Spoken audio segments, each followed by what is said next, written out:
Welcome to She's All Over the Place. I am so excited to have you here. And once again, we have a very special, exciting episode for you today. I have my friends on, and we're going to be talking about improv, acting, the film industry, the film circuit industry, and we're really going to go all over the place and then get into detail with all of it, just for you. And I just want to say thank you so much, Alessandra Levy and Nicky Scorpio, for being here.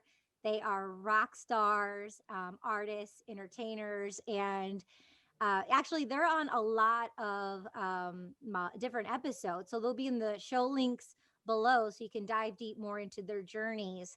Um, but they were with me before I even started the podcast. And I'm getting very emotional because actually, this is the season finale. This is the last episode of season 3.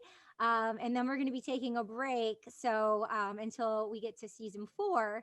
So since this is the last episode, I thought it would be really beautiful to bring my friends together and, to share the journey along the way from zero to hero of before I even had the podcast. And we're going to indulge in some beautiful stories to add value. So, as artists, as entrepreneurs, so you can be inspired, so we can be a ripple effect for you, so you can have the morals and values, ethics, and the quality of choices for your life to inspire and do what you do in your world. And right now, we have over 4,000 downloads per month, so and growing. So I'm so grateful for all the new subscribers, listeners, everyone tuning in. And it's a really special episode. So make sure you go to chinakas.com and get on my email list. And I'm going to gift some people some surprises. It'll be mailed directly to you from the Sophisticated Psychos team, and from me personally. And so, yeah, just make sure you go to chinakas.com and put in your email, subscribe, stay in tune. And also, like I said, check out the show notes so you can dive deep to listen to Nicky Scorpio and Alessandra Levy on prior episodes of She's All Over the Place. And any episodes that you haven't listened to, definitely fill up and tune into all of those so you're all caught up for when we get to season 4. And I have a very, very special announcement. I have decided season 4, I am going to curate for you a women empowerment series. So everything everything women. So like that, female identifying human beings. This is a women empowerment series just for you. Also, people who hold space and honor the divine feminine, and who empower women. So I already have actually 7 people lined up for season 4, and you are going to be really excited. I have art curators, international art curators, and I have really special people. So okay, with no further ado, Alessandra Levy, I love you. Hi, girl. Yay. I just want to say congratulations. And, it is kind of wild because remember, this all started as, Katie's Corner YouTube channel. And then it was like, wait a minute, why not bring this to podcasting? And clearly you've tapped into a market. So I just want to say congratulations. It's so exciting. I have chills. Thank you. Thank you so much. Hmm. Thank you. I love you. And Nicky Scorpio. Hi. Hey, yeah, definitely. Yeah, congratulations. It's awesome to see everything unfolding, and thank goodness we're able to be consistent and to keep spreading the positivity, and definitely we celebrate the divine feminine for sure. Mm-hmm. And so, kind of deep diving into what Alessandra was just saying. Uh, so how it started as Katie's Corner YouTube videos, and then they transferred to podcasting. Actually, I wanted to start a podcast 8 years ago, and I didn't know how to get on the train tracks. And then Nicky Scorpio and I, because I was so adamant about it, we had the Sophisticated Psychos podcast. And then I met this guy who was a Lyft driver who knew about Libsyn, who I had no idea about Libsyn. I had no idea. And the number one syndication, and he had some shows, and he was an editor, and we were going to do stuff with him, Rick. So we actually went to Vox and we recorded Tom Lawless. We had this huge mic stand and the mic, and we recorded Alex Sokolow. Backtrack. Tom Lawless is the president of one of the top voiceover agencies in the world, Vox, who Nikki and I are both with in Los Angeles. And then we met up with Alex Sokolow in the Hamptons, and he's the writer for Toy Story, the original Toy Story animation, and he gives the whole story of how Buzz and Woody came to life. So you can definitely go to season 1 to listen to Alex Sokolow to hear about his amazing journey, and he's an amazing person, and he's like killing it with all the animation movies and stuff. So, and then Tom Lawless is in season 2. But yeah, so Nikki and I, we went to Vox, we went to the Hamptons. We were going around with this like heavy pound mic stand, doing these podcast interviews in Arizona at Miamo Spa with Jim Root, the GM. And then we had these episodes, and oh my gosh, even the mayor of Georgetown in Texas, he's it's the whole town is green, and he's so amazing, and he was on. So we recorded some things, but we didn't align it to getting it out there and going. So then we literally went to left LA, drove across the country, went to Greece for a month, island hop, 7 different islands, then was going to Atlanta for work, for TV and film. And then everything was self-tape, and I'm like twiddling my thumbs here. I'm like, oh my god, like I'm like, okay, I'm gonna do lifestyle, I'm gonna relax in Atlanta, kind of switch gears from LA and New York, and just get my roots down to become kind of like how in Michigan, when I started this small fish in a big pond, I wanted to go to Atlanta, because with my credits I would be able to obtain credits, I thought, like a lot sooner, right? It was a player move. Anyway, I'm in Atlanta twiddling my thumbs.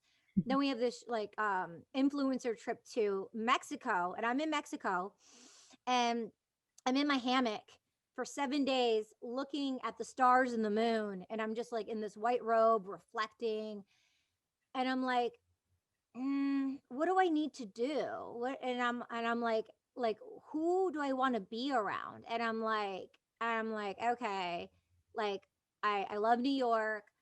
Paul's in New York, my godmother's in New York, my best friend Logan's in New York. I'm like Alessandra, boss lady. Alessandra's in New York. I mean, was at the time. Yeah, like producer, a woman I looked up to, admired. We had our mastermind, a weekly East Coast to West Coast. So you could hear about that more in the link below of the episode with Alessandra and me.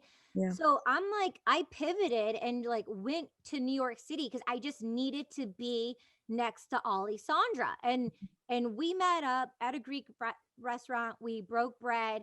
Boom, our second meeting, I'm like, I was pouring out my heart and soul. She's like, yeah, let's just do, I was talking about like the YouTube thing was happening. She's like, yeah, let's do a YouTube thing. And Alessandra produced, Nicky Scorpio did the editing, and we produced Katie's Corner. And so we in the YouTube business, it was like, you want to do like 5 to like 8 minute videos, short videos, because people have short attention spans, as I'm rambling here. And and so I ended up stripping the audios from Mhm. those original Katie's Corner, and then created, when I got on the train tracks to start the podcast, and I the first 101s is like the oak foundation of Katie's Corner, of like who I Mhm. am and what the show would be about, and then they created branches of their own. So circling in and honing in, this is how Katie's Corner and the podcast journey Mhm. began. So, any thoughts on that, Alessandra? I mean, it was just such an awesome organic way to go from the YouTube channel to the podcast, you know. And I remember like you coming over to my booth in New York, and we recorded the intro and the outros for the podcast, and I was like, oh, this is going to be good. Like I remember that's sort of how I remembered feeling when you were recording your intro and outro. That's just how I felt. It was immediate. Just saying to myself, oh, this sounds like it's already in existence, you know? So I just remember that being really exciting.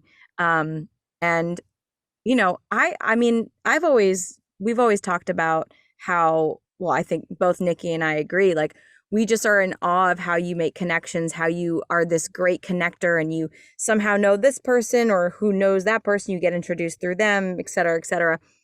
Just the amount of people, not only that you have on the podcast, but then just the range of people, you know, it's unbelievable. And how you've been able to reach out to them and, you know, I mean, not that you have to convince them to come on the podcast. I'm sure they're like, once they meet you and talk to you, they're like, yeah, I want to be on your podcast. But it's just incredible, I think, that you're using your superpower of connecting people and connecting with people, that you've been able to have incredible guests on the podcast. I mean, you know, some of the top people in their fields. You have connected with them and you have been able to interview them and have really, really amazing, deep conversations and connections with them. So that's how I feel about it. Yeah. Yeah. Yeah. Yeah.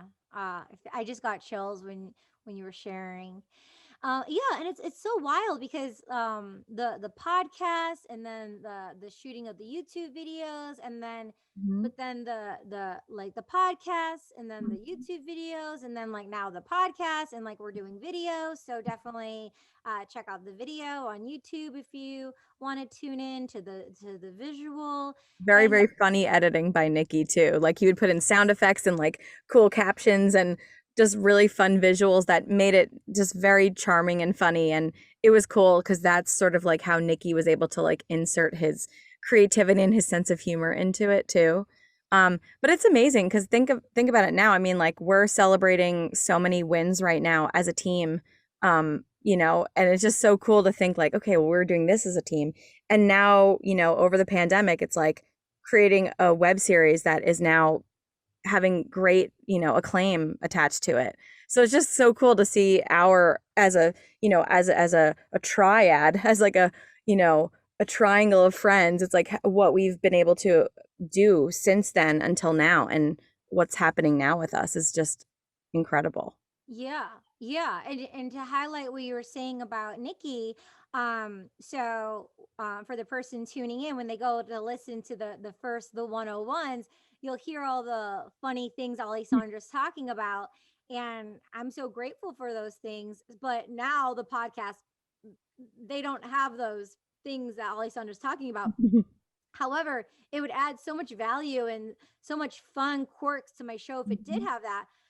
However, something I want to dive deep into is like, you know, that takes time and, you know, that takes money. And through the whole process of us curating and creating together, we've had to find, and we're going to share about this today, but we've had to find ways to unhook responsibilities so we're not feeling boggled and weighed down. And so we're honoring one another with our natural talents and what we can do. But we did this with no money and we did this as creators, and we don't have like a trust fund or someone sponsoring and funding everything we've done. Right. We did this as a trio over the last like 5 years we've been creating together. um you know, maybe more, but we can tune into Mhm. those dates exactly. But Mhm. we've done this with our blood, sweat, and tears from our heart and our soul. So I just really want to, you know, dive deep and honor everyone's skill sets and what we've curated together, and how also, you know, the struggles of those things and how we had to emotionally dismantled because they were weighing us down. Because as a creator, we're doing so much. As an entrepreneur, like we'll do auditions, like as a voice, you know, we're all three voiceover artists. Okay, we're all three rock star voiceover artists, represented by the top in the business, east coast to west coast. Thank goodness gracious. And so we definitely pivoted to align this lockdown improv comedy web series Mhm. to highlighting our voiceover skills and to incorporate it, although it was improv and on screen, we purposely punned on our voices and did things with our voices to make it character, improv, fun, interactive, to highlight, us as producers, editors, creators. So for couples therapy, Nicky, woohoo, Scorpio, Woo! talented musician from the Bay, did the intro, the outro, all the mixing, all the editing, all the lighting, all the coloring, all the visuals that you see, on season 1 and 2, which are streaming on the Sophisticated Psychos platform. You can see the improv web series, and we birthed and created it during the pandemic, and we can get into that story. Nikki Nikki is a self-taught editor. He learned editing from YouTube. Nikki, do you want to share some things about tech and being an entrepreneur and an artist, with the editing and the music? Yeah, definitely. Well, when we were in the process of figuring out what the next move was when we were in Atlanta, that's really when I started getting into editing, because I had enough editors that didn't get the vision to the point where I wanted it to be. And so I went on a journey, and I found a couple of different editors. The main one that really taught me how to edit step by step, his name is Max Novak. And I just started following the steps and found, because I'm more introverted, that I have the patience to do the research, and to find the way to, to be the most effective. And I found out amazing plugins like Red Giant, which really took something that, even if it's like a cell phone video, that you can give it a cinematic look. And yeah, there was a lot of deep breathing because for people who use Adobe know that the rendering process, the process of getting it from point A to point B, sometimes can involve your program crashing and things of that nature. For me, it was always enjoyable though, because I admire, what you stand for, Kitty Aki, what you're about, doing something that everybody can watch, all across the board, that's for families and for kids. So for me, it was never, a frustrating process. It was always like the bigger picture of doing something positive. And yeah, I would just share with people who are looking to do something creative, and either maybe you don't have the budget or you're very particular with the vision that you want. Yeah, take the time and go on YouTube, go on Reddit. There's a lot of amazing communities and people that love to share and love to teach. And you don't need to go to school to do this. And yeah, enjoy the process. Mm-hmm, mm-hmm. Cool, cool. Does And take a that's lot of patience, and yeah. I yeah. remember I remember the early days of the YouTube channel, or for us when we were putting up your podcast, and like, yeah, I remember the rendering. It's like, okay, well, we're just gonna like chill for a couple hours. So should we Right. go get some food, or just like, what should Yeah. we do in the meantime? Yeah, and then the organization of the files, which is like, for Mhm. me, it's just like, oh my gosh, and like making sure people, like when you're shooting and you're shooting a bunch of content, because Alessandra came over, as a boss lady producer, and had the outline of what we were shooting, and she knew how to ask me the questions and to get the certain things out of me. And and she came over, and I mean, I think, did we shoot 12 in one day? I think 14. uh yeah, I mean, we shot. Yeah, it was great though. And we just made sure we were like a well-oiled machine, we slate every time before we start, as we're starting to film, and that way it made Nikki's job easier. I mean, I think the beautiful thing too about like when you find a team that you work really well with, it's like everyone has their strong suits, and but then that way, like when you come together, you're almost like a transformer, or like whatever that one was from, like Power Rangers when we were kids, Yeah. like when they would all join Yeah. together. I don't remember. I think it was like Maybe. Megatron or something. I don't know. Oh, Anyway, the, Megatron, yeah. the point is like, it's like we have Nikki's ability for like the patience and the video editing, and like making sure that everything's perfect because he has the vision and he knows what it's going to look like, right? And then it's like, Katie, you are like, in this case with the YouTube channel and the podcast, it's like you are the creative behind it because you know exactly, okay, these are the topics I want to cover. This is what I want to help, teach people and educate people about since I've been through it, right? So that was like your superpower, and then mine was like the organization, staying on task, making sure things were like happening how they were supposed to, and that we weren't wasting we weren't wasting footage, like time on the camera, and that we were just very efficient. And so it's sort of this beautiful thing when you find that team, when okay, all of our skills together make this amazing conglomerate, make this amazing like whole piece, like a whole Mm-hmm. puzzle kind of thing. Yeah, Yeah. also I wanted to say, part of it is also that it's a process, right? Like we learned about lighting, we learned about like the positioning of everything, like the actual production of putting everything together. And also along that lines with having a team, that for people who don't have that team, that because of technology, you can outsource instead of trying to do 18 different things at once. Mhm. Is you can make an amazing production on like next to no budget if you don't have the people around you, which is important so that you're not burnt out, and that way it's more enjoyable. And that's what I think what it Sure. was for me. Was it was cool watching the two of you having the chemistry, having almost like the telepathic understanding and connection, and then for me, then it's exciting where I'm like, all right, cool, I got all these together, and then I can sit down and spend 10 hours trying to figure out how to get like, all the colors to pop and all that cool stuff. So yeah. Yeah, yeah. I like I said, I needed to. I'm like when I was in Mexico, I'm like, where do I need to be? I'm like, where do I need to anchor? So I'm like, and it's really about like feeding and energy. So it's like I knew with Alessandra, I would feed her and she would feed me, and we'd feed off each other. And for me, the divine femininity and being like having that interpersonal relationship was so important and is so important for me to have that bond. And I was able to like vet out and share things with her, and she was able to hold space and listen and just be just a compassionate friend, and just like through thick and thin and up and down. It's just like like one of the best choices I think I could have made as a creative at the time, and what I needed, what I needed as a human, but what my artists needed as well. I work better in I'm very independent, but I work better. I feel like in a collaborative team. I think we all do being artists. It's more fun that way, right? Because we can do it all alone.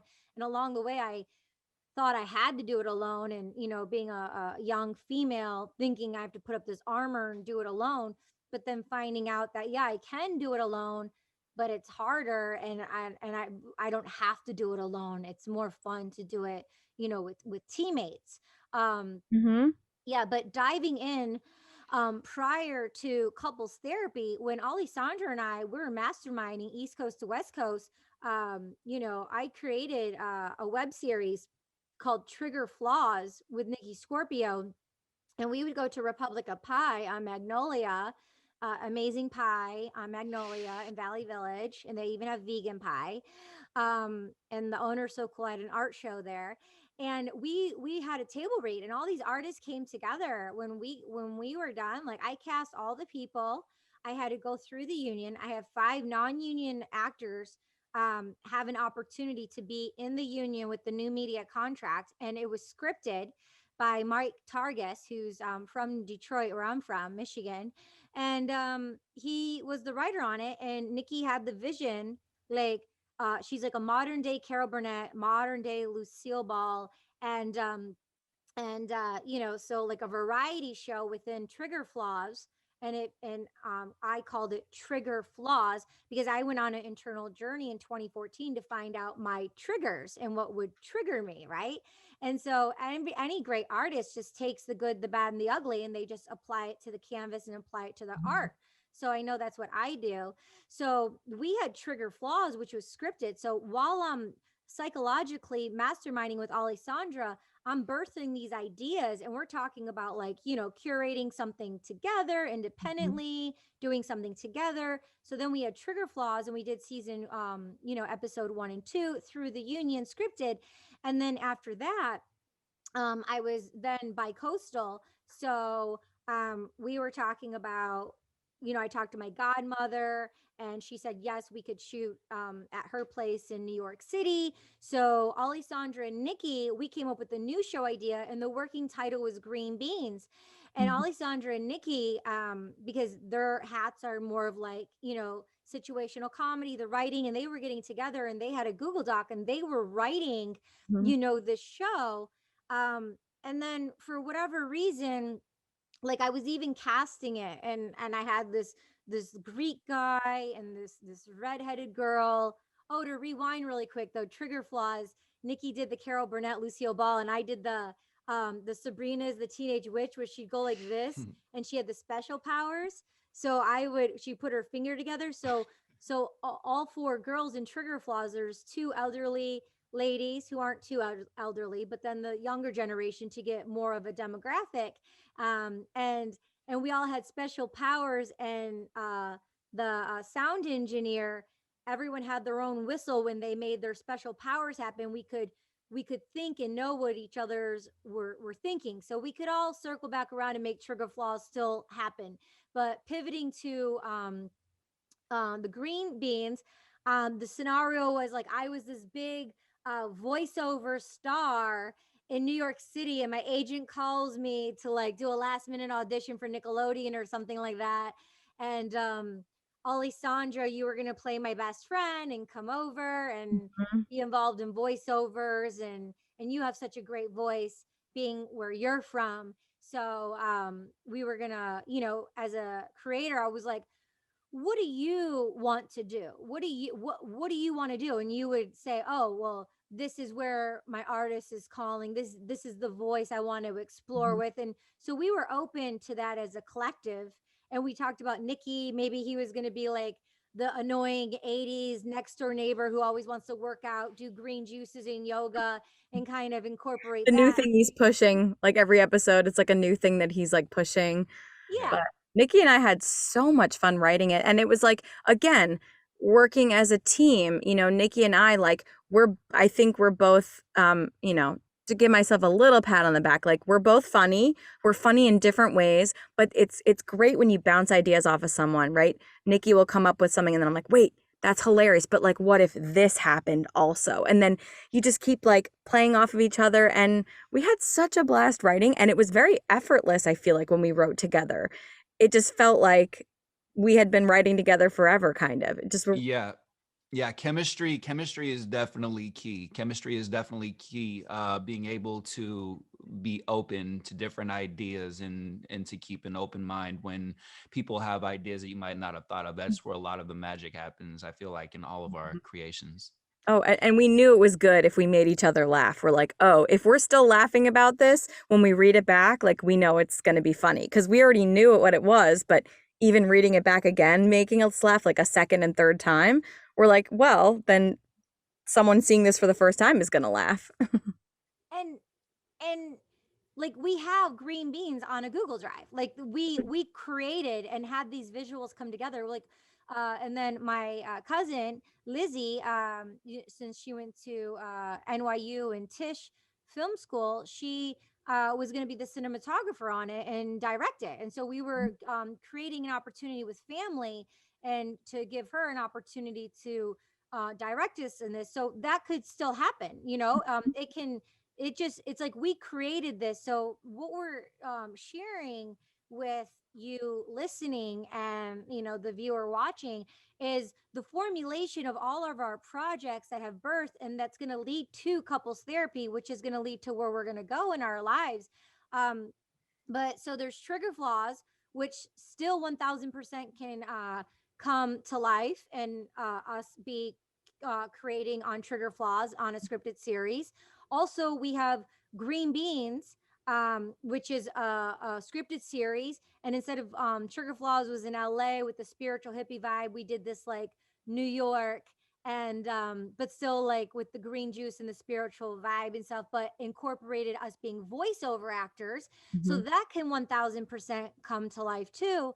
And then from there, we actually, when we got to New York, we met up with an acquaintance and who had the funding, who said from the get, I will fund this. Let's come up with this. let's do this. You do the writing. So I pitched it to Alessandra and Nikki, and they're just like the yes team. They're like, yes, let's do it. And we showed up, and literally we did all the research, and we did a project called Bugsy, and it was a limited series. And we've even pivoted to talk about, because we got together and we even brought in another male voiceover actor, because Alessandra and me, we did all the female voices. Nikki did half the male voices, and we brought in another voice to do the other voices. And since it's the story of Bugsy, it was very specific of 8 to 10 episodes where this potential acquaintance investor who said, he's like, just write it, I'll pay for the animation, and then I'll pitch it around to the networks. And that was the plan. So I'm letting you know, like, what another project that Mm-hmm. we were deciding to do, again, as creators, as producers, as partners, to get together to utilize our writing, our voices, our talent, our time, our energy for no money. We all got together and we wrote and we did all this dope research. Yo, that was so much fun doing that Mm-hmm. research and ordering and all those lunches. Yeah, yeah. Um, I'm sorry, I need to put my video off just for a second. Just give me like 2 minutes. Okay. Okay. So, so, Take a sip while we're doing that.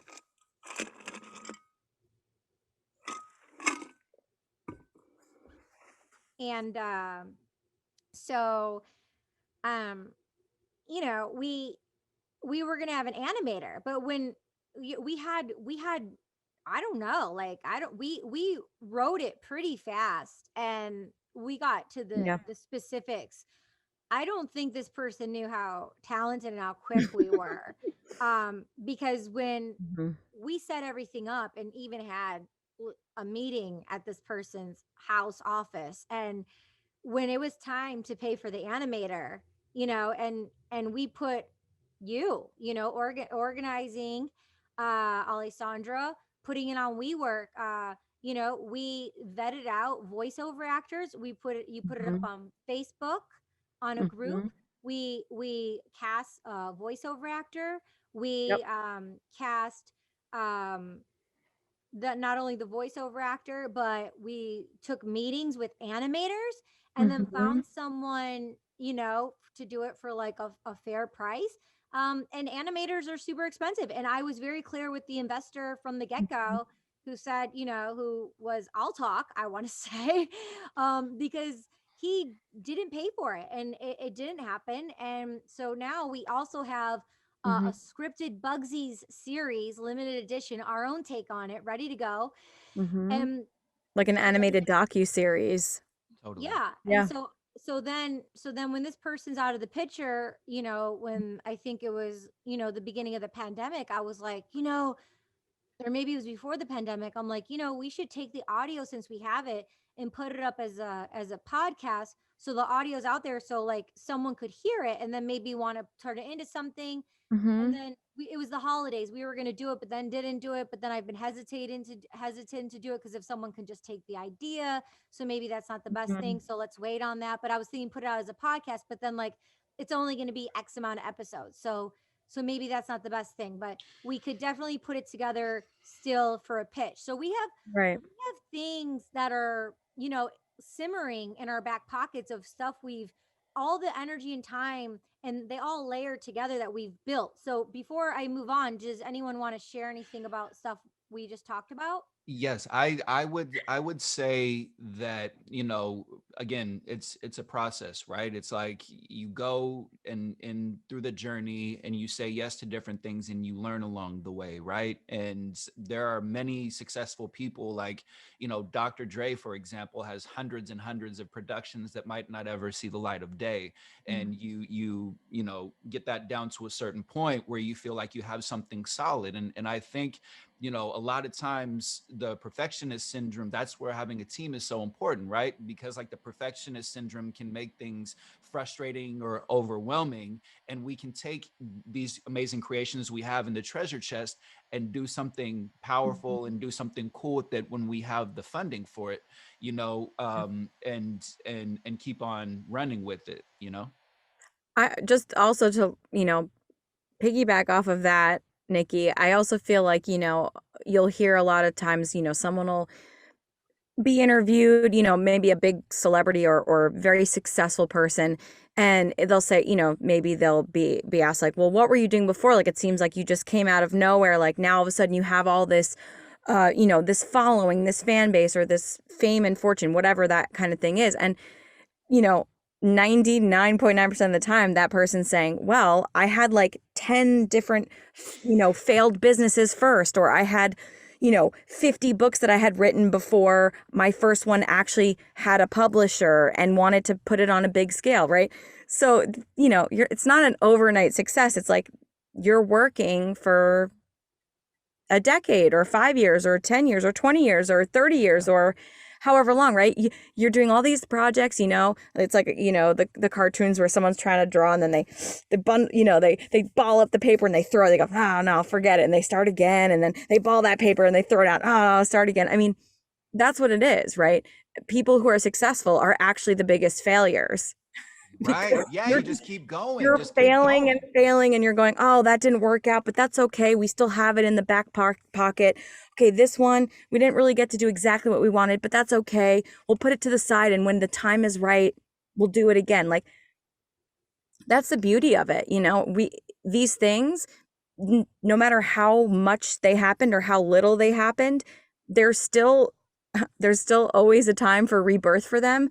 Or if not, it's just getting us closer to where we're at now. And I think Hmm. it really did pave the way for, the idea of like, okay, we're in a pandemic, we're home, we can't see each other, we can't go anywhere. Can we do something creative and fun just for ourselves, and then maybe putting it out and seeing if other people will like it? And I mean, clearly, with the response that we've been getting from the film festival circuit, it seems like people thought it was a good idea. Yeah, Yeah. I feel like that reminds me. There's this image that I saw years ago, and it always resonated with me. It's like there's two people that are mining for diamonds, and there's one person who's really far behind, and he's like going for it, and uh, there's another guy who is one hit away from hitting all the diamonds, but he gets tired and he walks away. And I feel like that's so important. Just like to your point, Alessandra, is we just need to keep going, right? Like Pharrell said that he was going to quit at one point, and one of his relatives said, because his family, he said this in an interview, his family is intuitives, and one of his relatives said, you don't see what's on the other side of this. And I think, one of the greatest gifts, because of the time that we're in, because of the technology that we have, is we can take one thing and we can reframe it and do like 10,000 different things with it, as long as we have the patience and the excitement and the people around us to have that, confidence to do that.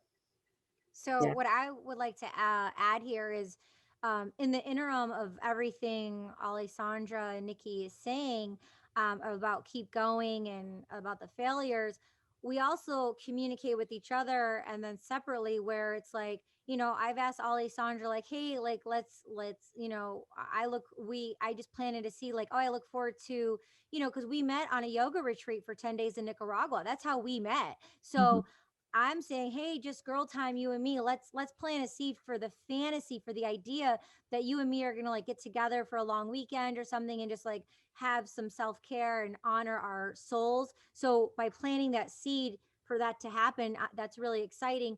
That also we share, you know, meditations with one another, essential oils. We share, communicate about the self care stuff too. So, well, as entrepreneurs, when we keep going, we know when we're like, oh, hey, like family's going to be in town. I'm not going to be available for a week because, we're in nature doing hikes and we're with family. So we communicate those things with one another, like, oh, okay, like Nikki's like busy for the next 2 weeks. And, we kind of like check in with one another as like a friend family kind of, Yeah.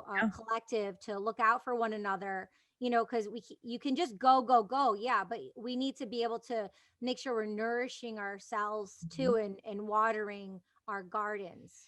Well, because that's how we're still able to keep going and keep making projects and keep coming up with fresh new ideas and not and having the bandwidth for it because we're not burnt out because we are saying, hey, you know what, I'm going to the mountains for a week, or like I'm gonna go be with my family, or I'm gonna just not be on the computer for a week. Like that's why we're able to come back and be rejuvenated. Like we had a nice break between season 1 and season 2 for couples therapy.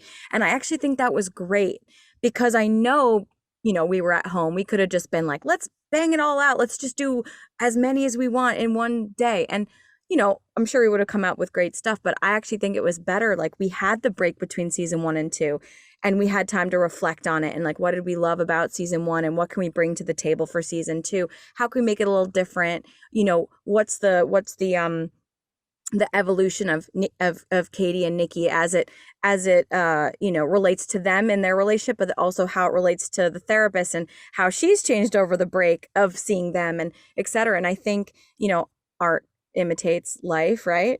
Life imitates art, art imitates life. Yeah. It's one and the same. And so I think that that's just so important. We had that break between season 1 and 2, and then when we got together and did season 2, it was like fresh new. We're looking at it with fresh new eyes. Yeah. Yeah. Also, I feel like the biggest kind of like secret ingredient is that anytime any one of us had an idea, there's like everyone's on board. Like I've been in enough projects, I've collaborated with enough people to understand if you have one person who's like 1 or 2% not interested or doesn't get it, that it's that much harder to actually Mhm. finalize and to do something magic and powerful. A lot of people will tell you that some of the greatest songs and some of the greatest scenes in movies are completely improv, completely accidental things where someone was like, let's just keep going, let's just do this. And I feel like that's one of the greatest things in the chemistry that we all share is that anytime there's been an idea, that there's always been like a yes and to that. Yeah, and isn't that the first rule of improv? Like, yes, Exactly. and Yeah. It Yeah. really is. Yeah, it's the first rule. Yes, yeah. and for So sure. it's perfect that we were able to channel that in the series because yeah, I mean, of course, just like how Curb Your Enthusiasm, they have an outline of what's supposed to happen in the episode, but then everything else is improvised. That's sort of like the way we sort of went about it, where it's like, we before, we were recording, it's like, okay, we had an idea generally, but pretty loose. Like this is what Yeah. we think, maybe we could touch on, like as Katie loves to say, the brush strokes, right? Of what could potentially unfold. But I really feel like the three of us are just very connected and just kind of played off of each other and did a whole bunch of yes ends and just Yeah. had fun with it and went with it. And there's some hilarious moments. I mean, I've been posting little clips every week on Instagram, and I love going through the episodes to find like a 30-second or 60-second kind of like gem. And I mean, some of them I just am cracking up because it's almost like because it was improvised, I don't always remember every moment because it's not like we were memorizing a script. So I don't remember all the lines and who says what, but I mean, some of it I'm just like, how did we come? It's hilarious. Katie's talking about she's a Ferrari in the morning. That made me laugh so hard. And then me as the therapist is talking about how different pizza toppings link up to emotions and just like the things that when we're like open and free, the things that we come up with. And I mean, my favorite part too is just like all of Nikki's like facial expressions, and like he'll try to like say something and he just is like, oh, forget it. And then there's the banter between us, like, don't go anywhere, where are you going, Nikki, like engage with us. And just I just feel like the dynamic is just really funny. And I do appreciate, you know, the fact that we are so comfortable with each other and that we are so like we just know how to give each other space to create, to come up with funny things, to just be ourselves, but then also obviously be our characters as well. But it's just it's really such a joy. Yeah.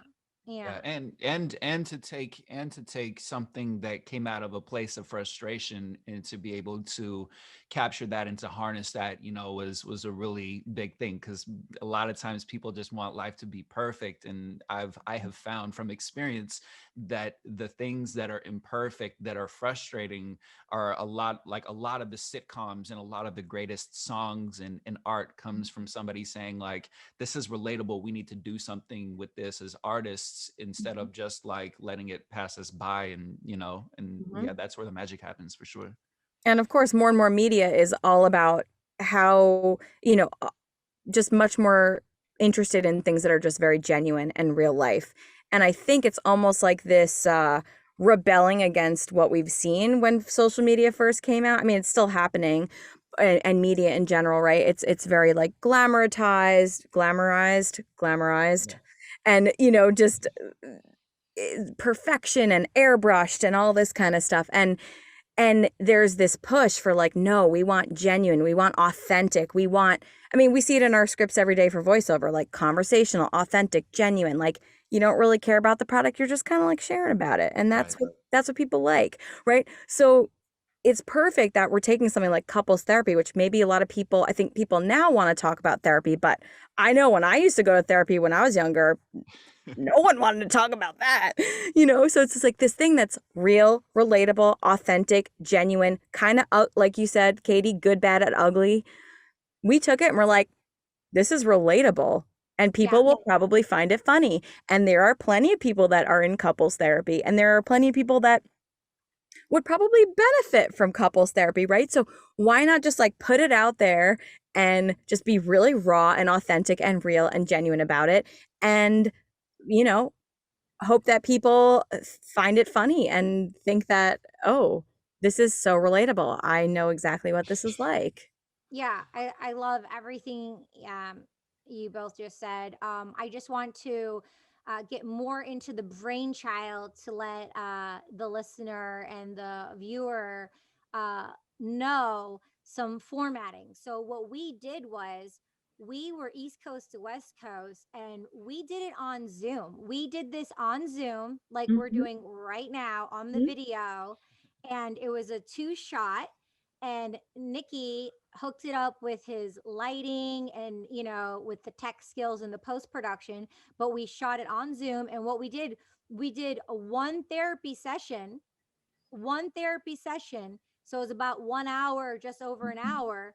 And then what we did for new media for web series, we broke it down to like 8 minute episodes. So we each segment was like an improv, or like if you do a sketch, it's like you mhm, have a topic, you have an idea. So like it could be anxiety, or it could be about like dominatrix, or it could be about noise canceling headphones. And so and mhm, that's and then so the bit each after we played, there would be like a bit, and we're like, okay, like we played on that bit. We found we did the beginning, we did the intros, we found like the thing that was like the thing, like the noise canceling headphones, or like the tense that was the actual funny.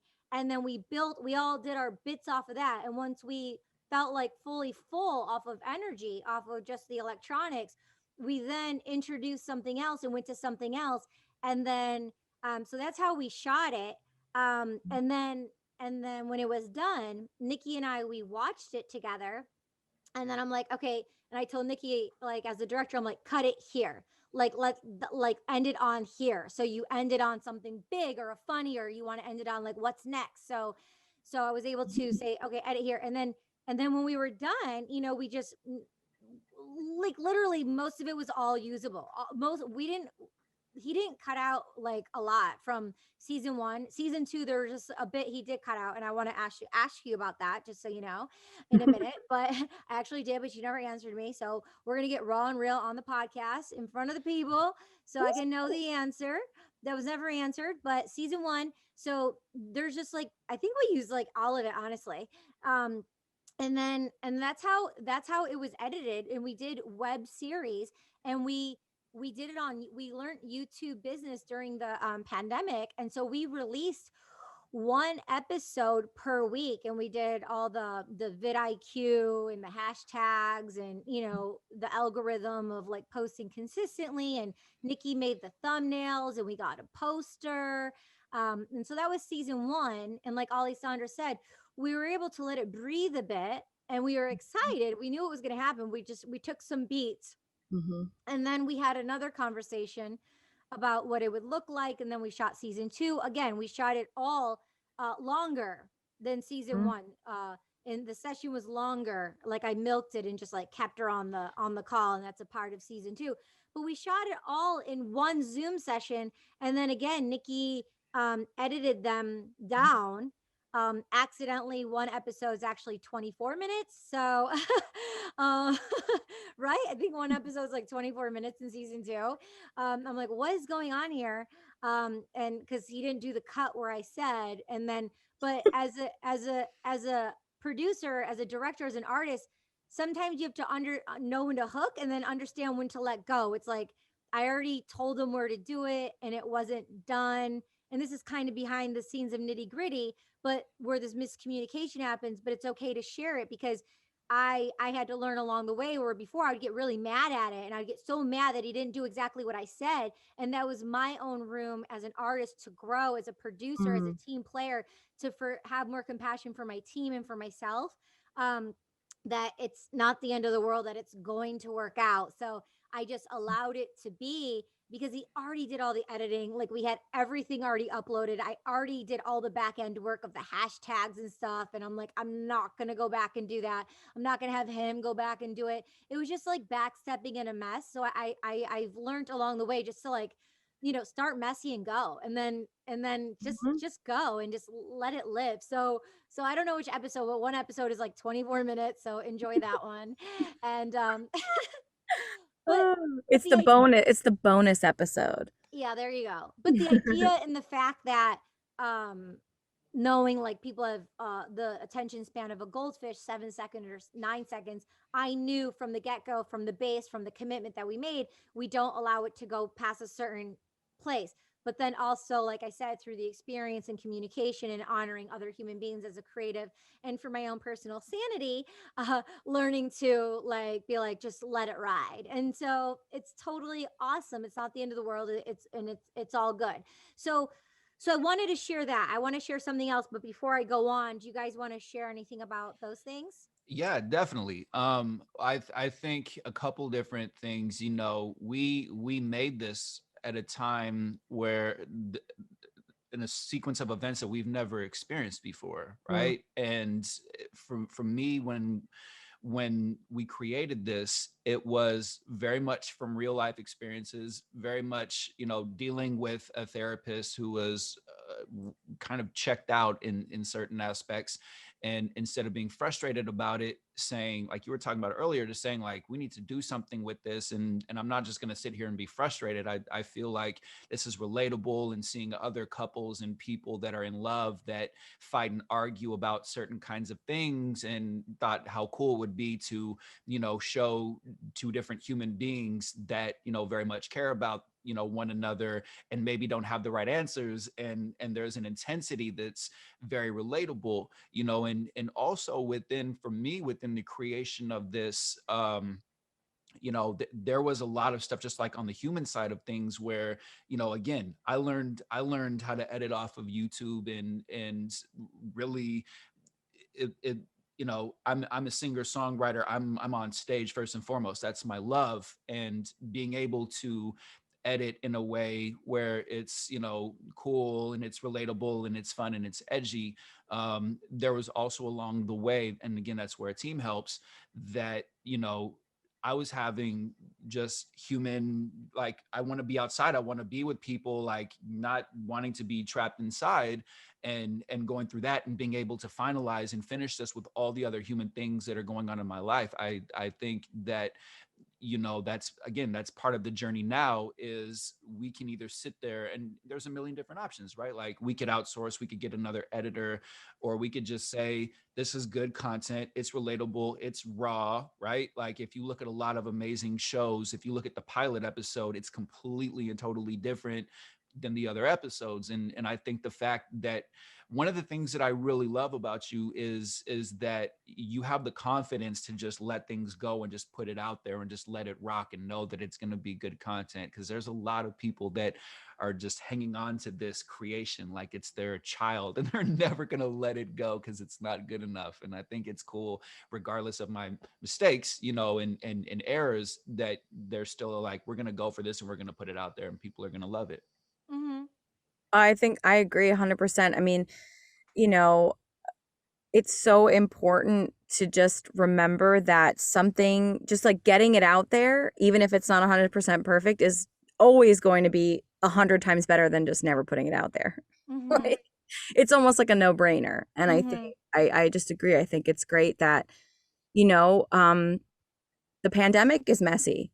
Everything's been messy for the past year and a half, or, however long now this has been going on. Life is messy.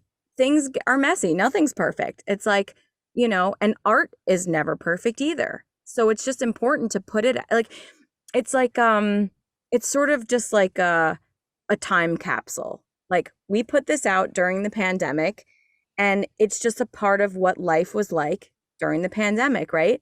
It's like, we'll look back on it in 50 years and be like, wow, this was a period of time in our life that was bonkers, right? Yeah. We made it through a pandemic when a lot of stuff that should have happened didn't happen. Like, it's just like a little like timestamp in the whole timeline of our lives.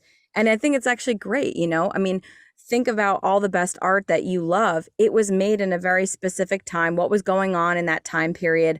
What was in upheaval? What was going really well at the time? What was going not really well at the time? I mean, it's all it's a product of exactly where we were and what was going on in the world. And so why not document?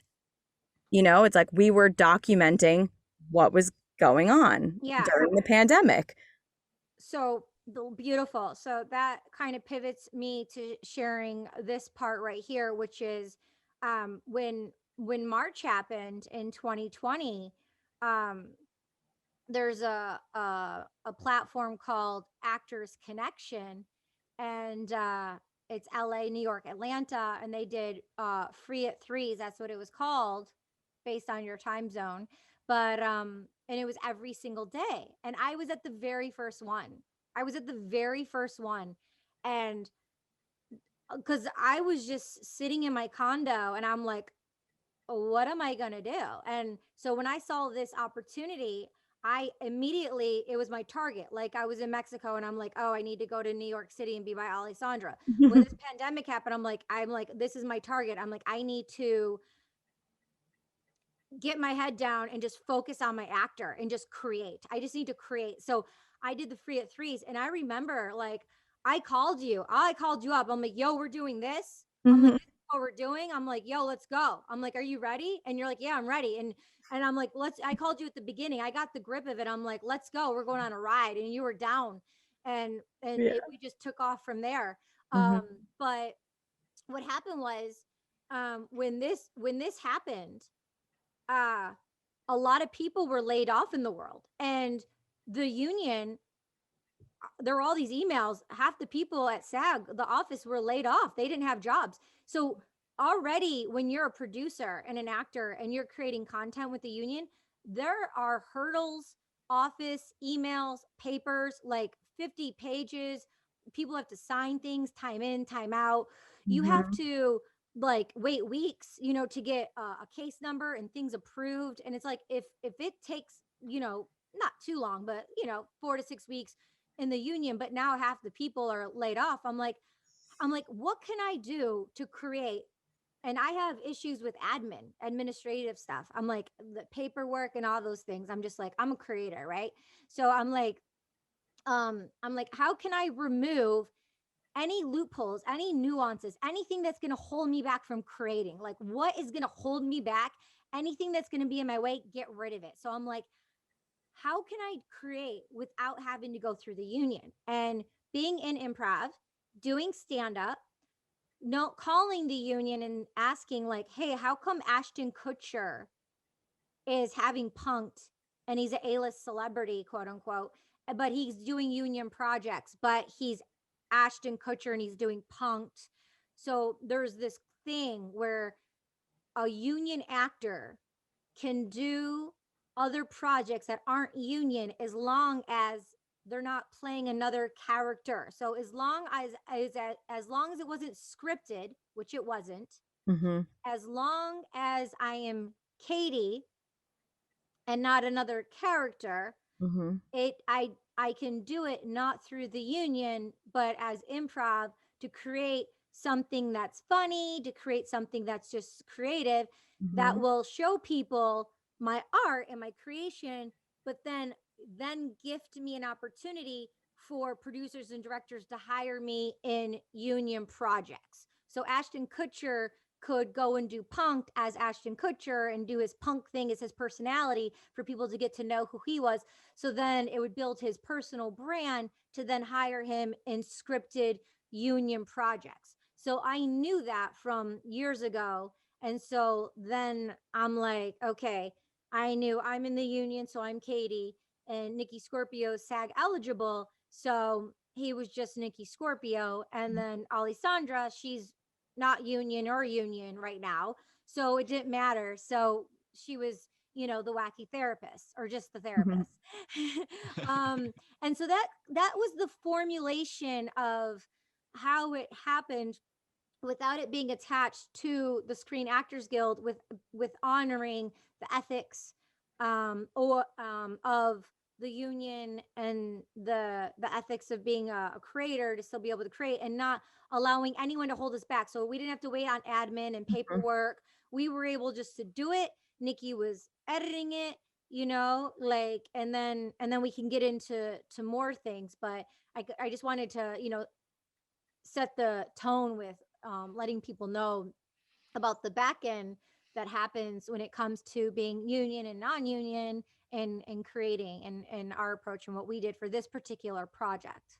Mm-hmm. Yeah, and we as artists in that moment, because and when March came about, that was right when my team on the music side was going to do a release and performances and start pushing everything, and then life just went whoosh, and instead of sitting there being frustrated writing sad poems, it's like, okay, like we're artists, we're creatives, right? Like we love to create and to, share that experience with people. What can we do? And that we all collectively were in that mode of, instead of sitting down, being stuck, being frustrated, that we all said yes to something that was different without really having an intention, but saying, again, we have the chemistry, we're brilliant individuals, and we can do something that's cool and that's real without all those pressures and of comparing. But also, again, Kay, with you, that you gave me a lot of confidence to get on, screen and to just not care. Also because of COVID, I'm like, I can't care what other people think about me. I can't let my image insecurities get the best of me. Like the world's upside down. I might as well love myself now and laugh with myself and do something cool, And Alessandra had a gray wig on, which is Mm-hmm. really cool, and has an amazing voice. Yeah, I use that Yeah. wig for my other character, Grandma Ruth. So I was like, oh, I can repurpose this wig and use it um for my character. Yeah. Mm-hmm. Yeah. And yeah, and no one's ever seen me that way, and it was very vulnerable for me to put myself on screen that way, like Alessandra said, really raw and real. But that's why people love it so much, because it's so Mhm. raw and real with no makeup, and like I'm hideous. I'm like so stressed out. You can Oh, see like come how on. hard and stressed I looked. I have like veins coming out of my neck, and like I'm just like my hair's a mess. Of course, we're in a lockdown thing, and so it's kind of like we're all feeling, you know, vulnerable and isolated, and applying that to the art form of what Alessandra said, where we all were as a nation being locked down, and cooped up inside. It's not like it is now where people are going, if you're on a farm, it's one thing, but it's not like now where people are going, you know, to social distancing and going out. Like people were just inside at this point. Mhm. Like no one knew what was going on. So Yeah. everyone was really inside for season one. And then season two, you can see I'm much more relaxed and we're in a different circumstance. And, the Mhm. therapist went on her, Cruise. cruise. So she's much more relaxed too from her vacation. She did not care. She just went, I went on a cruise and I went island hopping, and you two were like, was that a good idea? And I'm like, I'm fine. Yeah, yeah, or like, are you being mindful of like other human beings? Not, she's like, I'm fine. Yeah, but what about other people? But uh, Kay, I want to say, there's one R that you left out of that, and it's relatable, right? That like Mhm. I've seen, behind the scenes of influencers and people that are very financially successful, that have notoriety, and I see where the cameras are not on. And I've always felt like within social media that if people could actually see behind the scenes of how humans are, their whole perspective would be changed. And I think it's important, again, now more than ever, to have real conversations, to say like, I am a human being, right? Like, if you prick me, do I not bleed, and all of that. And to say like, people get angry, and I feel like, especially now, that when you're being like roar, that there's people out there that like, yeah, I want to yell and I want to scream, I'm angry inside, Mhm. and yeah, it's courageous to be able to share that. Brittany's really setting the tone for that right now. I'm loving her Heck yeah. on a deep Yeah. psychological level. I remember when I was a teenager and it was like, show me the sign, show me the sign. I'm like, I was seeing all the signs. And then I didn't think like, like what, 19 years later, I would have been on this journey in the entertainment industry with Brittany, like fantasizing and idolizing and thinking how lucky she was. And then the stuff that's coming out now, Yeah. and so for her fan base and for the era of us of who's grown up with her, like I know CPS, Child Protective Services, and like what's online about Child Protective Services, and you can see the life and the universal law is just and unjust, and you can see with her conservatorship and what's happened with her and what she's calling out her family, how people, I mean, I'm always talking about how people are silently suffering, and she's speaking out, and by her roaring and speaking out, like all the fans are with her because they know what it's like too, and it's going to give, this is going to be groundbreaking for families to change and the way we relate with one another and families, because she's what she's saying about her family, and I'm mad, like Nikki's saying how like angry people are, like she has the, I went on her Instagram yesterday because I deleted it for 2 weeks, but I tried to reinstall it yesterday, and she has the emoji, the fu. She's like, you're lucky I'm even posting. I'm like, yeah, that's right, girl, they are Mhm. lucky I'm even posting, you know what I'm saying? Like I'm feeling her sauce and like everything she's saying, and I love it, and I feel like it's gonna also give other, people our age, our demographic, right, to be able to speak up and be the voice makers and changers, to not allow these societal norms to be how they are, dysfunctional, silently suffering. Like she is Mhm. speaking up, and this woman always had so much power. And I mean, this is just like the tip of the iceberg to for the journey and the generation of what's to come, I think. And I mean, I know I'm an advocate, and I'm team Brittany, and I'm standing up, and I want to be speaking on some things. I mean, I feel like we're shooting like, couples therapy right now. Yeah, I mean, I think it is important that, moments like this in I guess not just pop culture, but in life, we're seeing, like you're saying, the example of Britney Spears. Um, and what Nikki was saying before, when you find out people that have all the fame and the fortune, like there's a lot going on behind the scenes that a lot of us haven't seen before, that maybe we're starting to get a glimpse of. And so I think that's why it's even more important that A, people are aware of it, but B, talking about art and making art and being real and vulnerable and just genuine, raw. That's important because that's actually real life. And a lot of what celebrity is and fame is and talent and that kind of thing, it's not real. There's so much behind it. There's the whole, you know, media circus behind it, and there's people manipulating, what's really truth and what's not and what's happening. Like, that's a Yeah. reality. Well, also, with couples therapy, I've wanted to, like, everything pretty much that Kay and I have done has been around, like, for me personally.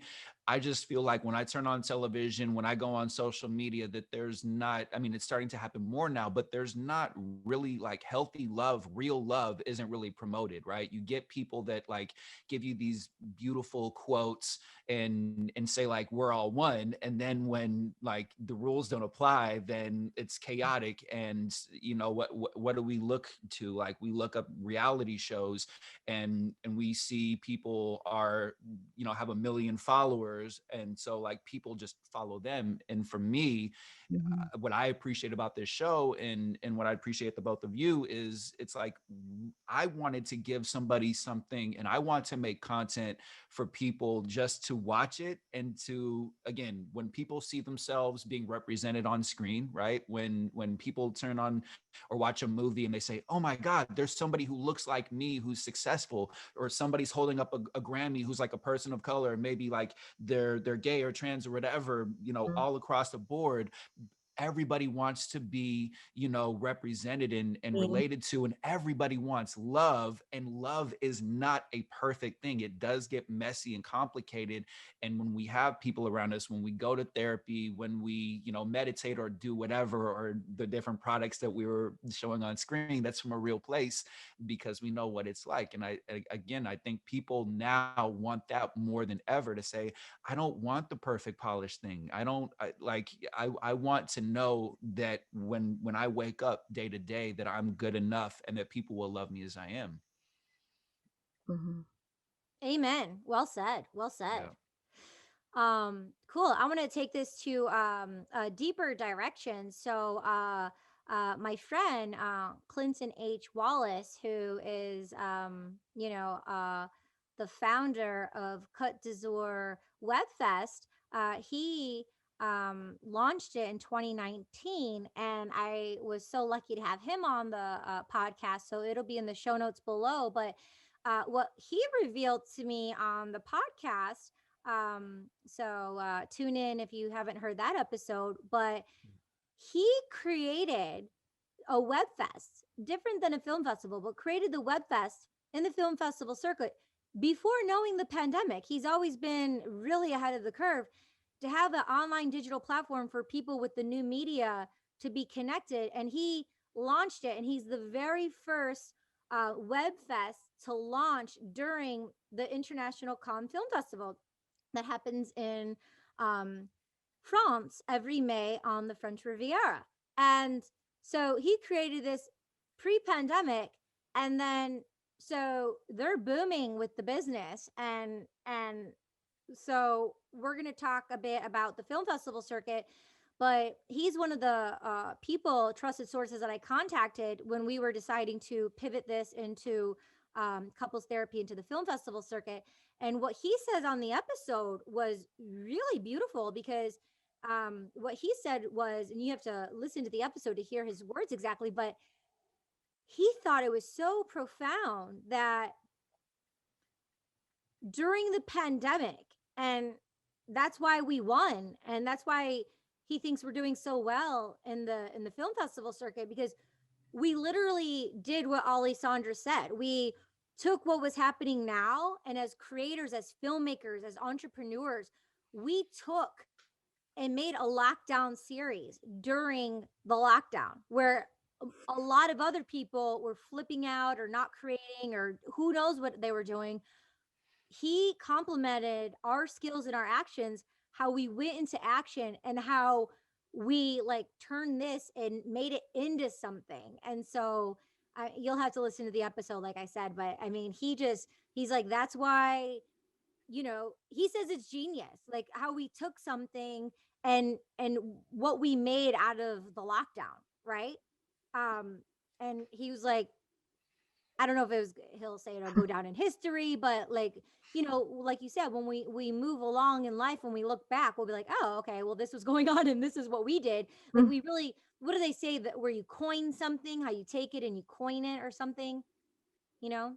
Well, you captured the moment, Yeah. and one of the things, again, like a lot of people wouldn't realize, you can take a Zoom call, and if you don't know how to edit, you can outsource at a very reasonable price, Mhm. and you can submit it to film festivals. I think again, that's where we're a team, and where it's really profound when you have somebody like, I like to create. You tell me to create, cool, let's create. If it aligns with my intentions, cool. I wouldn't necessarily think to take a Zoom call and submit it to film festivals, and that's brilliant. And then now here we are. Yeah. So yeah, so to share a little more, about the film festival circuit, first I would just like to say congratulations, Alessandra, and congratulations, Nikki. Oh. And Yeah, congratulations to And you. congratulations to you. thank you, thank you. We Yeah. have over 15, maybe 20 official selections now, with Woo! still, yeah, woo. We still have more that are undecided, so more are going to be coming. We know this. Um, Mm-hmm. Plus, we did a marketing thing and we got invited to over 700. So we actually have more to sift through. I've gone through some of them, and there's more to sift through. But in the terms of where we are right now, we have over 15, 20 official selections all around the world. In India, and Italy, Woo! Australia, in the mountains, and we have about, I think, 5 or 6 wins so far. We're semifinalists in a bunch, Exactly. and nominated for a bunch. So we are up there. And I won Best Director for 3 of them so far. Yes. And I even won Best Actor for one of them, which is really cool. That Love just that. came through. That's really exciting. And then I'm also pivoting to enter best producer. So and the like best female producer. So Alessandra and I can have some accolades for that. And then I'm also submitting some for best music, best tech, best editing. So Nikki can get some awards for that, because Yeah. now that it's doing so well, I'm like, oh, cool, let's spread it out a bit Keep already Yeah. going. and keep it going. And they're all updated on IMDb. If you go to iMovie Database and look at couples therapy, you'll see all the certificates and um, awards, the laurels that we have up there so far.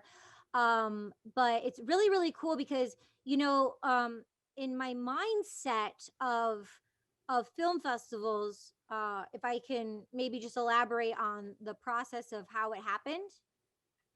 Please, yeah. Yeah. So we have 1 and 2 out. We have season 1 and 2 out, and they're great. And I'm all over the place on social media. I don't have one platform where I'm a macro. I'm like a micro everywhere. So I'm not a marketer. I'm not a promotions person. I'm not, you know. So it's just not my specialty. It's overwhelming for me, right? It's not my thing. So I'm like sitting there, and I have an assistant who's helped out because they do the admin stuff, which is great. And I'm telling Nikki and Alessandra, I'm scheduling things on all the social media platforms, and I'm sending an email to Alessandra and Nikki about posting and sharing and stuff. And okay, and then Alessandra did her bit, Nikki did his bit, and it's like, but it's okay. But it's like it had to be more than just us. I'm like, this is more than just us here. So I'm like, I'm sitting there and I'm just like contemplating, and I'm just literally, I think I'm probably sitting where I am now. And I'm this is where I am all the time, people. And I'm just sitting there and I'm contemplating, and I'm like, with all of this, because it's all energy, everything we're talking about is energy. And so all the journey of where we're leading to right now is energy on top of energy, creation on Hmm. top of creation. You pivot, you turn, you pivot, you turn. And then it, things happen how they are. So I'm sitting there and I'm just like, this energy is going out, and how can it be reciprocal? How can the energy come in, right? And I thought, we need to take all this energy. Where would all this energy go? Well, with TV and film and, improv and what we're doing as creators, it needs to be in the film festival circuit. So filmfreeway.com, I'm not an affiliate, filmfreeway.com. And we got a movie poster, we did the bio, like we had to vet it out, and we can talk a bit about that as well, because it's important for you to know this fundamental part.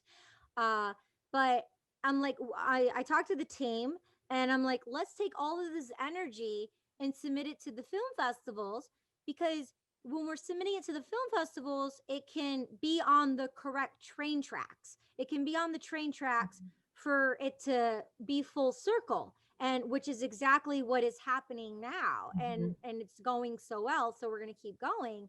Um, but the thing is, when I talked to the team, it was really exciting because I've entered into two film festivals before, and it was all me, and it was so hard and difficult. And I did, when I was nominated best film director at La Femme Film Festival, and we were in the Illywile Film Festival for hashtag selfie. And Red Egg, my film, was in some film festivals, but it was really, I'm telling you, I'm not going to get into the details now, but it was super challenging and lonely, overwhelming doing it alone. And this time I had a team to talk to, and I had Alessandra and I had Nikki, and I have been on so many podcasts last few months, and I share this on different podcast episodes, the importance of Alessandra Levy and Nicky Scorpio, and having a team and having team players. And I talked to them, and I'm like, hey team, I'm like, this is what we should do. This is the idea. And then Alessandra's like, cool. Like, what do you think the budget is? And I'm just like, I'm like, Yeah. here's the projected budget. She's like, yeah, that's what I was thinking. I'm like, cool, let's just start there and let's go for it. Yeah. Right. And then we had Mhm. and then we got on a phone conversation. We had a planned phone conversation, and then I shared with Nikki, and he was on board, and then we all had a phone conversation. And while we had a phone conversation, prior to that, I already reached out to my manager. My manager gave me this man who was a director at a film festival for like almost 20 years. So he knows the talent coming in Mhm. out. So he gave us the structure. And he like But it was while we were on the call, exactly. He literally like divine called. intervention. That's exactly what it was. And I literally put him on speakerphone. So Mhm. instead of me giving the gold information to Alessandra, she was on speakerphone, and she heard from his mouth. And it was a plan of action of what we needed to do, nuts and bolts. And then the Mhm. assistant, gratefully, she was able to, put that format together. And we were able to, you know, go from there. Mhm. Before I continue, Alessandra, do you want to share anything? Nikki? I mean, I think it was sort of like, to me, it just was a sign that we were on the right track, because we had been talking about, oh, maybe we should submit it. And then it was like the fact that you and I were having our call, and then he called right at that exact moment, and then he gave us step by step of what to do. And then we were just like, well, let's do exactly what he said, step by step. And that's what we did. And we are being rewarded for that, and awarded. Rewarded and Yes. Yes. awarded. Oh yeah. Yeah. He So, yeah, I even mean, it was great. he even said, I remember, he's like, "Oh, don't get discouraged." He's like 1 in every 10, or like not even, I think. He's like, if you get 1 in every, I don't know, but I mean, it's been I haven't even told him More yet. than that. Yeah. I haven't even told him yet of, all the accolades we've got. I will. Let's wait until the end of the season so we can Yeah. give him the final tally. Yeah, that's true. And but he follows us on the Twitter, so So he Twitter's very. sees. So what? Oh So yeah. he Well, sees what's happening. yeah, but I've only posted a couple. But I have the assistant scheduled to post on TSP Instagram and Facebook every 2 or 3 days, just to get them out there, because it'll be, for the next couple of months. You know what I'm saying? So I'm like, just schedule them 2 3 days Mhm. apart. Um, but what happened was, we had the phone call. Patrick called, who was on a film festival board for almost 2 decades, gave us information. I also reached out to four other trusted sources. Four other trusted sources I reached out to. My friend David, who's the director of the Hollywood Film Festival, and he goes, he edited Red Egg. He goes, he's from India. He has 3 master's degree. He went to UCLA. He goes, send it to me, Katie. And I'm like, okay, because he would be honest. Like, and I sent it to him, and he loved the editing. He loved the music. He thought it was strong content. He loved it, and he's like, it's marketable. Like, he's very honest. He's very Mm-hmm. candid about it, and that's what I needed and wanted. Like, is this worth our time and our money, like, to do this? Because I've already been in film festivals and spent thousands of dollars. Like, is this worth it? Mm-hmm. And he thought it was very marketable and it was very good. So that was great. So those are two people. My friend Jason Dudek, who is a producer, and he hired me in a film called Legacy with Hilary Duff that he wrote and produced, directed. Um, and he has a really cool documentary on Netflix called LA Confidential. It's so cool if you haven't seen it. Um, and I'm like, hey, I have a comedy. Like, what are the go to comedy film festivals? And he's like, Atlanta, South by Southwest. He's like, there's one like called Ha Ha Laugh Laugh Laugh or something in Chicago. Like, he gave me some good ones. Another friend gave me some good ones for comedy specifically, and then my friend Clinton H. Wallace, who has his own web fest, I called him, and in the interim of calling him to ask him his thoughts on which film festivals, which he told me submit to 4 years and more, because there's thousands of film festivals and they come and go. They're here today and they're gone tomorrow. So I was like, okay. And we can talk a bit about that in a minute. Um, but in the interim of asking him that information, he then asked me to be on the board of his film festival. So that goes to show, out of creating and just showing up, there was all this other space of knowing him since 2003, where he's like, you're accomplished, like who you are, like your character, like what actions you've taken, the things you've done. I want you to be on the board of my film festival. And it was such an honor, and I was like, yes. And so that was really, really cool and exciting. And we were an official selection and winners for best comedy improv, best comedy digital improv, which was really cool.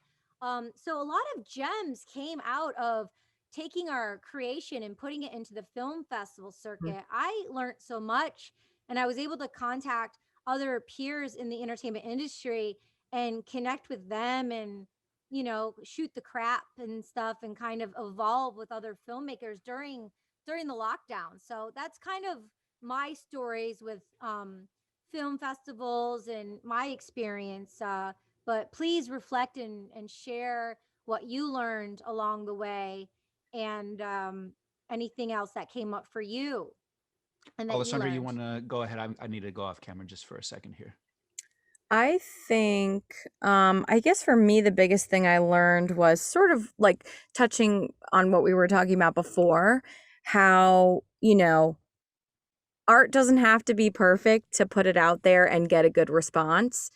And I think it was really awesome that we all were just like, well, we didn't have a professional DP. We didn't have a grip. We didn't have we didn't have all this kind of stuff. It's like we just had the three of us, and this wasn't a micro, but this wasn't even a macro budget or a micro budget web series. This was a no budget web series. And the fact that we were able to just sort of be okay with like, hey, we're going to submit this, even though, you know, this wouldn't be on NBC prime time, because but it's like, who cares? We just were like, like you said, you talk to your some of your trusted contacts in the industry and ask them what their opinion was, and they were like, oh, I think it's funny, I think it's for the times that we're in, why not go for it? So Mm-hmm. that's what I learned to just sort of let go of the preconceived notions that things in the film festival had to be, 100% slick and perfect, and, a big budget, and, you have to have the nicest cameras and the, best whatever. Like, That's what I learned. Yeah, yeah, yeah, I love that. It's all about the content, the character, the story that's gonna move it, move the needle, move it forward. Mhm. Uh, love that. And then also like, you know, India has a really big market for web series. I don't know if you know this, but what I've observed on YouTube, Mm. um, Indian culture, they have huge web series. And so I purposely, I didn't only go for like, oh, Sundance Film Festival, Toronto Film Festival, like maybe Mhm. some people would do. Like like I said, there was this one in the mountains. I'm like, yo, these people are in the mountains and they could see our web series. I mean, if they're living in the mountains, I mean, they could be potential investors to be like, yo, I like this idea. I'm sitting up here I'm in my mountain and like let's make it happen. Like I put it in Australia, a lot of places in India, and because India is a third world country, to our advantage, for as producers, and for being mindful of being on budgets. I submitted to some of the film festivals where it was in India, or maybe it wasn't 4 years and above. Maybe it was like a 3 year one or something like that. Or even a couple that were first year ones. I'm like, hey, they're giving it a go. We're giving it a go. It's only $8. Let's do it. So Yeah. so I Mm. not only were they trying something as entrepreneurs, we're trying something as entertainers and entrepreneurs, and we're kind of like supporting each other, and we won a lot of those, um and and so that was really exciting for me to break out of the norm of Hollywood, of only South by Southwest or only Toronto Film Festival. Mhm. Some of the ones are very pretentious, not the ones I just mentioned, but there are other ones that I don't even know the names of them. They were so much money. It's like, and they're just doing it Mhm. on purpose because they have the Hollywood name, or because Mhm. there's so many in California, and just because it has a California name, like the prices, some are like $60, $70. Like, that when we're on a budget here, like, we you want to be smart too. You just don't want to go for like the ones that are 70, $80. And we also wanted to go, there's early bird, regular deadline, late deadline. And so, we wanted to get in as many as possible that were early bird, because when you're early bird, you save the most amount of money. So we were very mindful of that, when deciding as producers Mhm. which projects we were going to be a part of. And you have to read the rules and regulations because it's so overwhelming and there's so Yeah. much. And so Mhm. when it says specifically for us, new media web series, we want to submit to those ones. Mhm. Yeah, so that's kind of like some uh tricks and tips for film festival, the psychology, the process, creating. uh Anything else anyone wants to share? Yeah, I wanted to say that I feel like the victories that we have speak volumes of what people are looking for. You know, again, you look on social media and like chaos and jewelry and plastic surgery gets more likes a lot of times, and I see so many people that are like, this isn't what I want. And I feel like a lot of times when there's been changes in music and art, there was somebody or a team of people that was, courageous enough to say, I feel like people are ready for this. I feel like people are looking for this. And for me personally, when the pandemic started, it's like, again, people want to have love, people want to have happiness, and to be able to create something that's saying like, we're human, we err, and we make mistakes and that kind of thing, and that we can capture that and do something, that's honest, that people are like, yes, I relate to this, and I think the fact that we were courageous enough to do that is why we're at where we're at. And I just wanted to acknowledge us, and specifically UK, because again, it's one thing to have an idea where you shoot the idea, it's another thing to edit it in a way that's cool and creative, but it's another thing to have the mind and the brain to know how to communicate with people and how to get our content in the right hands and the right eyes. Yeah, and thank you. I appreciate and I acknowledge you and Alessandra and all of our team efforts, our ideas, our creations. I'm excited to see more of where this develops and goes. We will be continuing the couples therapy. We will be continuing the series.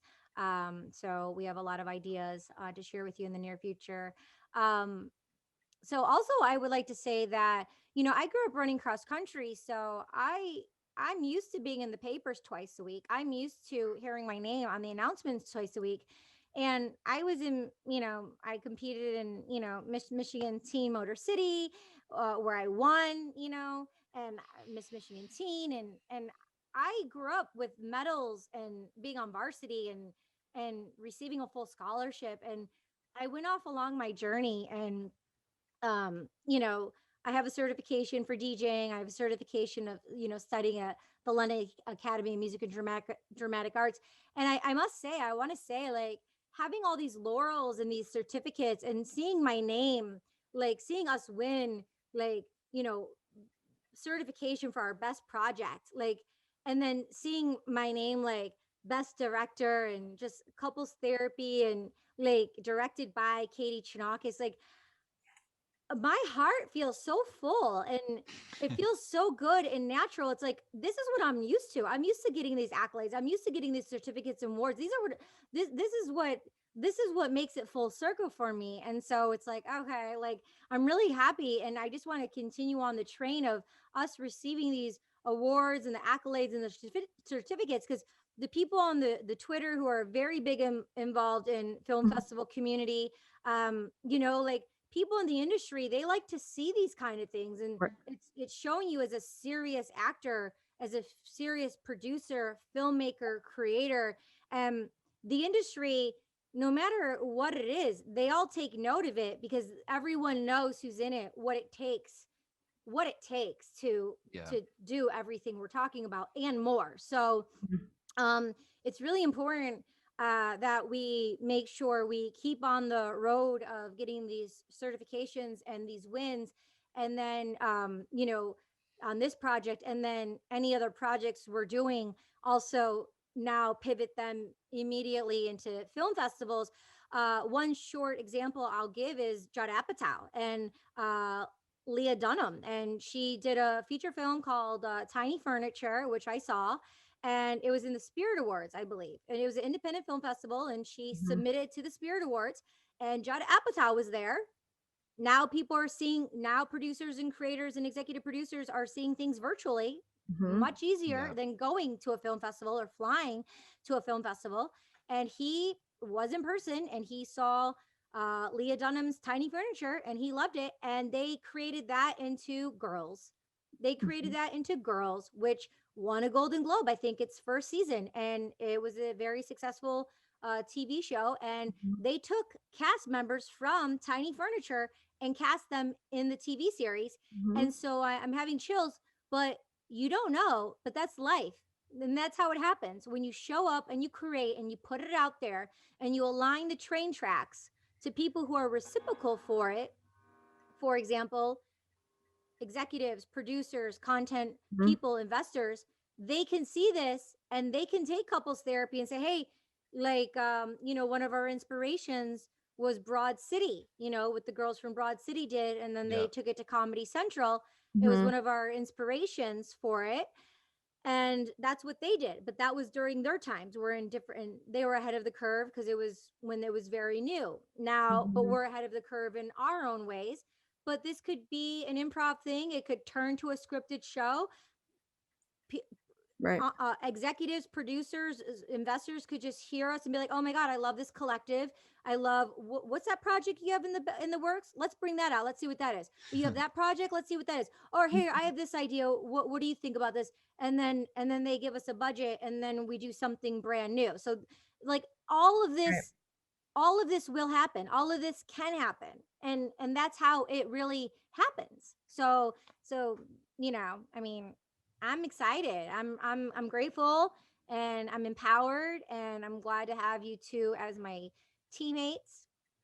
Yeah. Yeah. um Yeah, yeah. definitely. Yeah. Thank you. And and again, I'm glad that, we're able to do something. And again, you talked about earlier about having no budget. I would say, I'm glad that we had a balance of eagerness but also the patience to say, like, let's do this in a way that is original and unique and is relatable. And I feel like a lot of the greatest content comes from a place of real life experiences. As great as sci-fi is, that a lot of times the stuff that's the hardest for us, the most difficult or frustrating, just having the courage to say, someone else is going through this and I'm creative and I want to share this, just to see, from like a real place without expectations. I didn't sign up. I didn't say, yes, let's do this thinking like I'm going to win awards. If anything, I was just like, okay, people are frustrated. I'm frustrated. I'm an artist. Mhm. Like, I want love. Like, let's do this.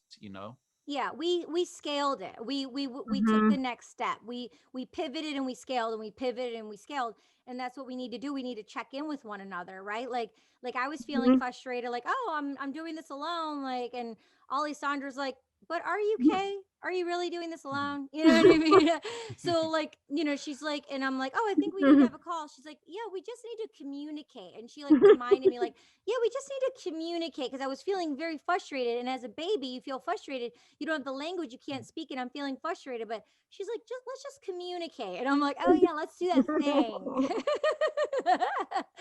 Yeah. Well, you know I'm personally excited for what's to come, and I just think this has just been such a lovely thing that's come out of such a horrible time in our lifetime in our world, you know.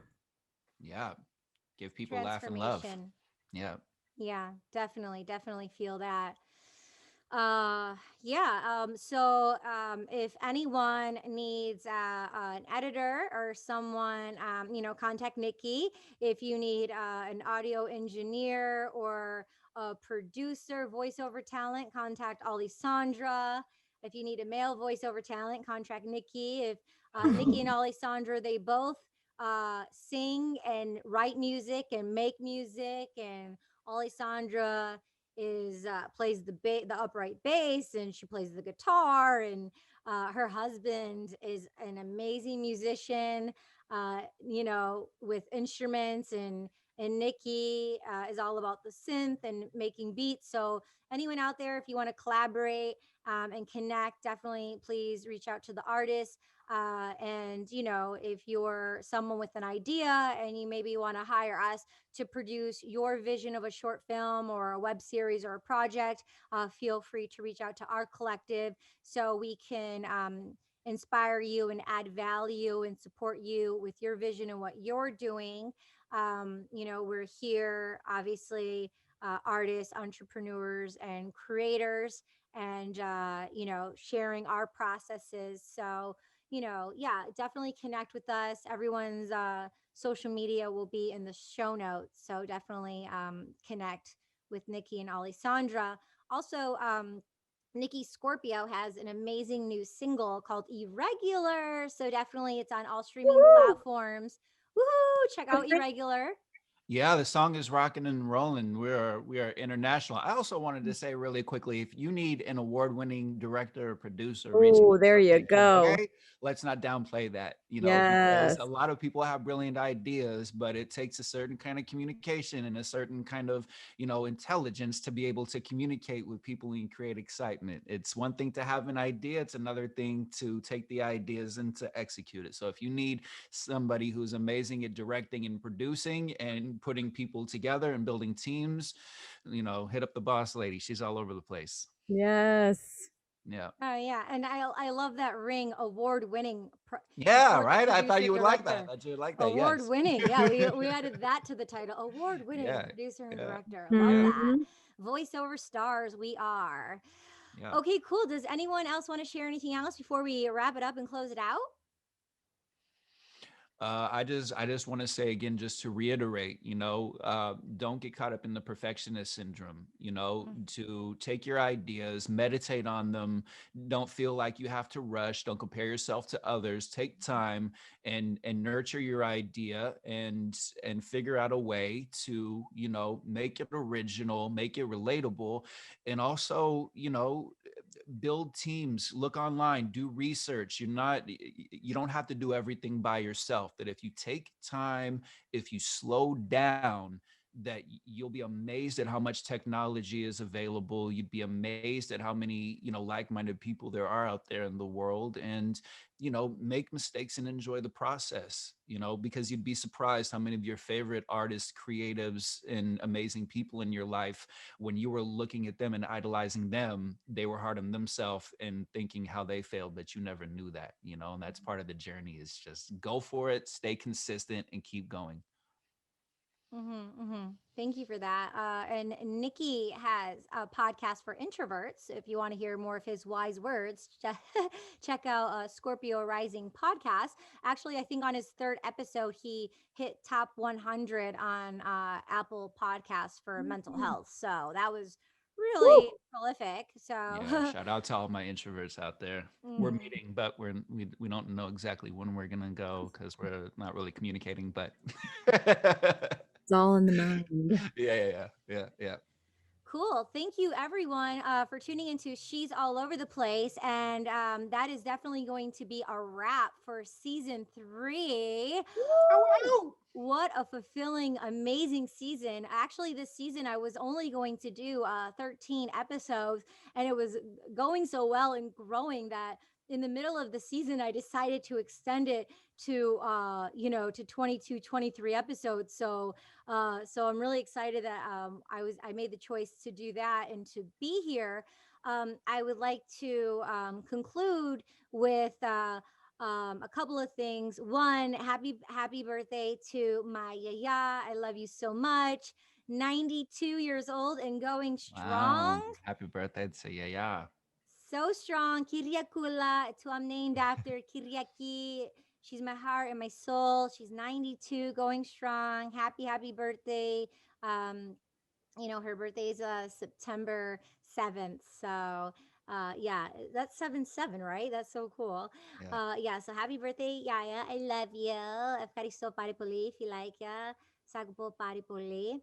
And like I said, season 4, we are doing a women empowerment series. So get ready for that to come. I'm going to be taking a couple of months off from the podcast. I mean, I could only get away 8 weeks last time, and I just was back. So it'll probably be about 8 weeks, give or take. But we'll be back in the fall, and then we'll have a full season 4 for you.